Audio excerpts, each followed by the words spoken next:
वित्तीय लाभ और पेंशन समय पर न मिलने पर भारतीय राज्य पेंशनर्स संघ भड़क गया है और संघ ने बुधवार को शिमला के चौड़ा मैदान में धरना प्रदर्शन किया, जिसमें प्रदेश भर से पेंशनर ने हिस्सा लिया और सरकार से समय पर पेंशन देने के साथ ही बकाया वित्तीय लाभ जारी करने की मांग की। यही नहीं, संघ ने सरकार को चेतावनी देते हुए कहा कि यदि बकाया वित्तीय लाभों का भुगतान नहीं किया गया तो उग्र आंदोलन शुरू करेंगे। मेरा नाम घनश्याम शर्मा, भारतीय राज्य पेंशन महासंघ का राष्ट्रीय वरिष्ठ उपाध्यक्ष हूँ और आज ये जो यहाँ पर कार्यक्रम है उसका मुख्य रूप के ऊपर मैं यहाँ पर संयोजक के नाते उपस्थित हूँ। सर, आज ये बहुत बड़ी भाग्य की विडंबना है, ये ऐसे हिमाचल प्रदेश की जनता का दुर्भाग्य है कि लगभग 2 वर्षों से ज़्यादा समय हो गया इस सरकार को जो व्यवस्था परिवर्तन का नारा देकर के सत्ता में आई थी, और आज बड़े दुख के साथ ये कहना पड़ रहा है कि जिन लोगों ने सारी उम्र इस प्रदेश की तरक्की के लिए अपनी लगा दी, इस प्रदेश की तस्वीर और तदबीर बनाने में लगा दी, सरकारी नौकरी करते हुए गुजार दी, आज वो उम्र के इस पड़ाव में आकर के हिमाचल प्रदेश के कोने कोने से लोग यहाँ पर पहुंचे हैं, तो ये समझ लीजिए कि सरकार की नालायकी का जीता जागता नमूना है।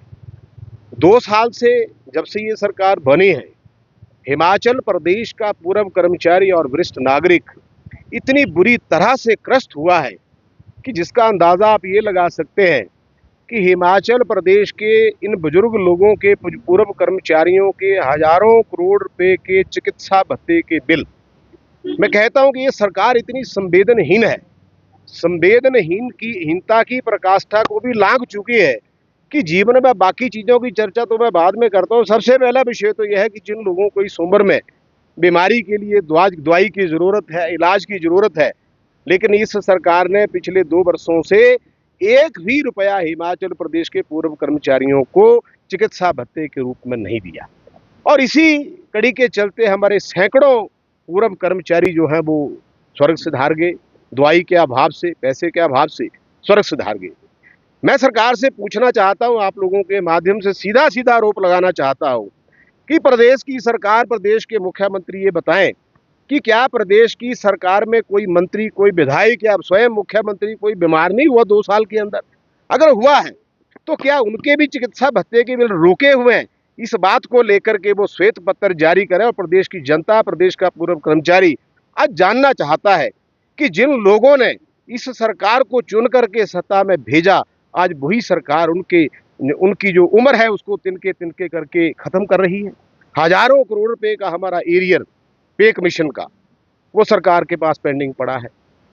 पिछली सरकार जब सत्ता में थी, हम आज भी धन्यवाद भी करना चाहते हैं, उन्होंने कम से कम 50,000 रुपये की एक किस्त प्रदेश के तमाम पूर्व कर्मचारियों को दी। 2 वर्षों से इस सरकार ने एक पैसा नहीं दिया। हजारों करोड़ रुपए का कर्जा प्रदेश की सरकार ने ले रखा है।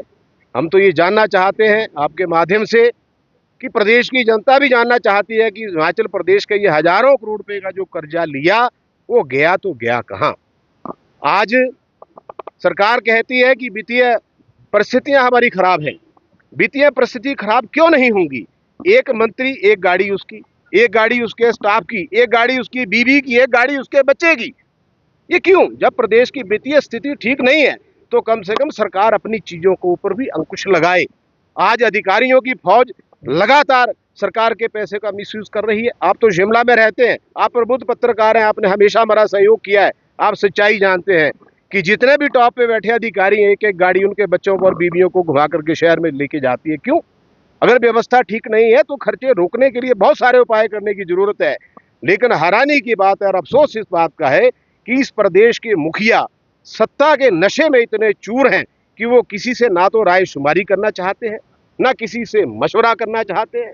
हमने कहा कि आप हिमाचल प्रदेश के पूर्व कर्मचारियों की जेसीसी की बैठक बुलाइए, तमाम संगठनों को बुलाइए, बैठ के चर्चा करेंगे। शिमला से कैमरामैन युगमार्ग टीवी।